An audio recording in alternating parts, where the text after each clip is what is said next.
oğlun Berkyarık için Sencer'le Tapar'ı sindirdin. Lakin Mahmut öyle olmayacak bilesin. Biz kimseyi sindirmedik. Lakin sen bu hırsla devam edersen el kadar Mahmut'un yanmasına sebep olacaksın.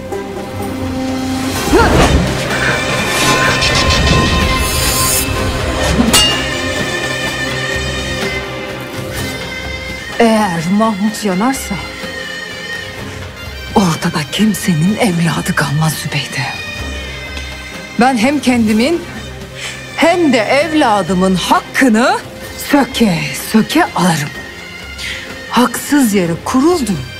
O baş hatunluk da dahil.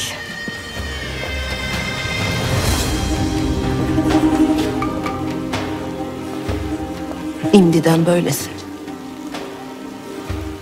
Bir de baş hatun olsa ortalığı darma duman edersin. Lakin sana yar etmeyeceğim. Kendi ikbalin için girdiğin bu savaş seni kana boğar.